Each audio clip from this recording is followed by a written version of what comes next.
we have a standard xy coordinate plane, and I'm given coordinate points for A and C. And I've already written those in red and blue.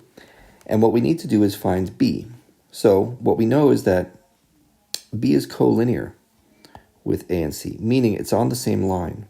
So let's draw a line between A and C. That's not bad. And B is somewhere on this line between A and C. Okay, so that's helpful, but there's still a lot of places between B and C where I could put it. So I'm going to need to use this information about the ratio of their lengths. AB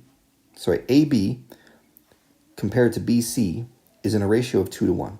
That means the AB portion is twice as big as the BC portion, meaning I should draw it something like this. I don't know if that's exactly right, but if you look at this, that's about 2, that's about 1. I think that's about twice as long. It's not perfectly accurate. And by the way, these aren't lengths of 2 and 1, right? I don't think that would be long enough. It could be 20 and 10 for all I know.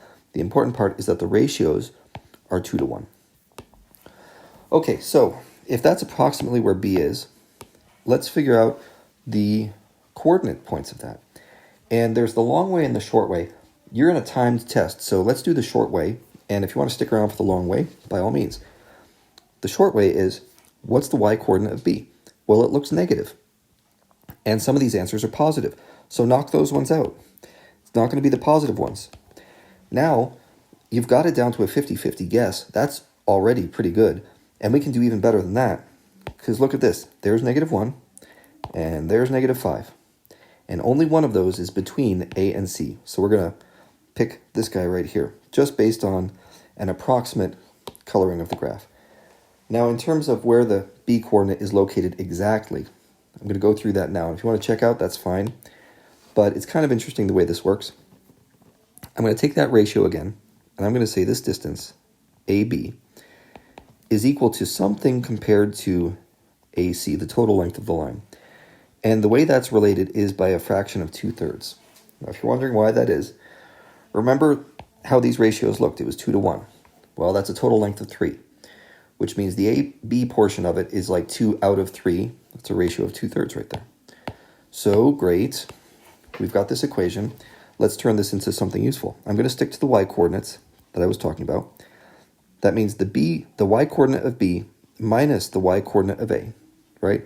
The ending point minus the starting point, that distance is equal to 2/3 of the C coordinate in Y, the ending point, minus the starting point in Y. And now we just plug in numbers. So I don't know what BY is. We'll leave that alone. But I do know that AY is 3. And there's my 2/3. And I know that CY is -3. And I know that AY is 3. So now we just work through the equation. BY minus 3 equals 2/3 times -6. Some more simplification leads me to this. BY minus 3. I haven't changed the left side, but the right side is -4 now. And I'm going to add 3 to each side, which gives me BY equals -1. Okay, great. Now I'm sure that I'm right. And if you wanted to do this for X, because you're just having so much fun, no problem. Set up your equation this way. BX minus AX equals 2/3 times CX minus AX. Now you plug in those coordinates again. Solve this for B of X. You're going to get 6. And I'll leave that as a little exercise for you to do on your own.